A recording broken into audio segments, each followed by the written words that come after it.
স্ট্র্যাটেজিকের প্রথম প্রশ্ন আজকের এই ভিডিওর। হরিপ্রসাদ চৌরাশিয়া কোন বাদ্যযন্ত্রের সঙ্গে যুক্ত?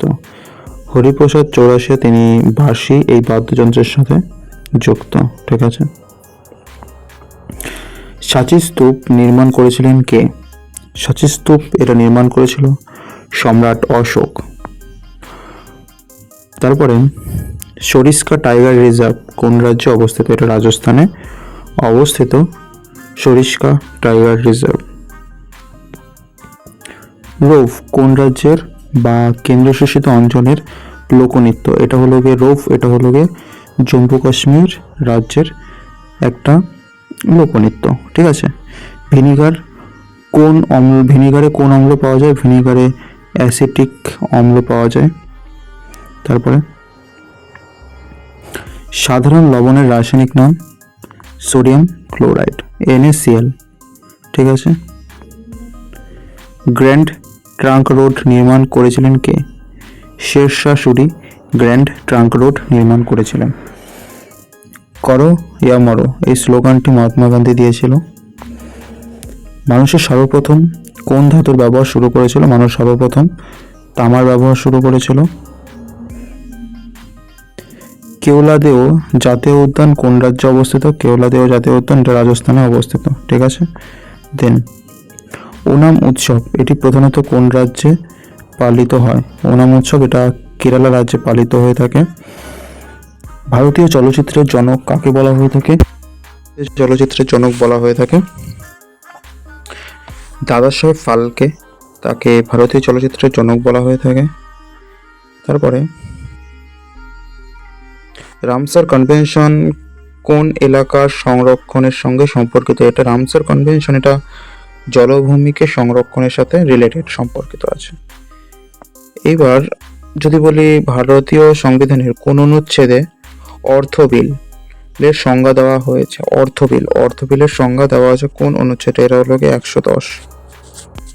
110 নম্বর আর্টিকেলে বলা আছে।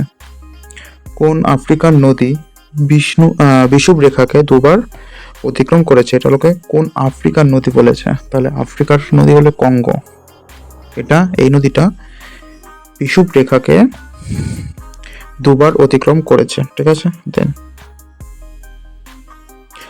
সত্যমেব জয়তে কোন উপনিষদ থেকে নেওয়া হয়েছে?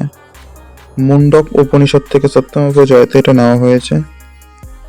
সার্ভেন্টস অফ ইন্ডিয়া সোসাইটির প্রতিষ্ঠাতা কে?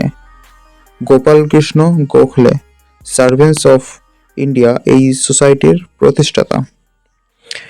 ভারতের প্রাচীনতম পর্বতমালা কোনটি? সেটা হলো কি আরাবল্লী পর্বতমালা হলো কি ভারতের সব থেকে প্রাচীনতম পর্বতমালা। নর্মদা নদীর উৎস কোথা থেকে? অমরকণ্টক থেকে নর্মদা নদীর উৎস। 1907 সালের সুরাট অধিবেশনের সভাপতি কে ছিলেন? 1907 সালে যখন সুরাট অধিবেশন হয় তখন সভাপতি ছিল রাসবিহারী ঘোষ। তখন সভাপতি হিসেবে দায়িত্ব পালন করত রাসবিহারী ঘোষ। কোন নদী কর্কটক্রান্তি রেখাকে দুবার অতিক্রম করেছে? এটা হলো মহানদী কর্কটক্রান্তি রেখাকে দুবার অতিক্রম করেছে। পৃথিবীরাজ রাসো এর রচয়িতা কে? চন্দ বরদাই। তিনি হলো পৃথিবীরাজ রাসো এর রচয়িতা। টেহরি বাঁধ কোন নদীর উপর নির্মিত? টেহরি বাঁধ ভাগীরথী নদীর উপর নির্মিত। ঠিক আছে। টেহরি বাঁধ ভাগীরথী নদীর উপর নির্মিত। 25 ভগবান বুদ্ধ প্রথম ধর্মদেশনা কোথায় দিয়েছিলেন? সেটা হলো সারনাথে। কোথায়? সারনাথে দিয়েছিল। তারপরে 25 স্বাধীন ভারতের প্রথম প্রধান বিচারপতি কে ছিলেন? স্বাধীন ভারতের প্রথম এবং প্রধান বিচারপতি ছিল H.J. কানিয়া। ঠিক আছে। তারপরে 26 গ্রিন হাউসের প্রভাবের জন্য প্রধানত কোন গ্যাস দায়ী? এটা হলো কার্বন ডাই অক্সাইড গ্যাস দায়ী প্রধানত। তারপরে সত্যার্থ প্রকাশ গ্রন্থের রচয়িতা স্বামী দয়ানন্দ সরস্বতী। 28 বিজ্ঞান জনপ্রিয়করণের জন্য কলিঙ্গ পুরস্কার কোন সংস্থা প্রদান করে? বিজ্ঞানকে জনপ্রিয় করার জন্য কলিঙ্গ পুরস্কার এটা কোন সংস্থা প্রদান করে? এটা হলো ইউনেস্কো। তারপরে ভারতের নিয়ন্ত্রক ও মহালেখা পরীক্ষককে কে নিয়োগ করেন? নিয়োগ করা হলো কি রাষ্ট্রপতি। ঠিক আছে। 30 নম্বর লাস্ট, বায়ুমণ্ডলের কোন স্তরে অধিকাংশ আবহাওয়াজনিত ঘটনা ঘটে? সেটা হলো কি ক্ষোভ মণ্ডল স্তরে। কোন স্তরে? ক্ষোভ মণ্ডল এই স্তরে। ঠিক আছে, আজকের জন্য এটুকু। সবাই ভালো থাকবে, সুস্থ থাকবে। জয় হিন্দ, বন্দে মাতরম।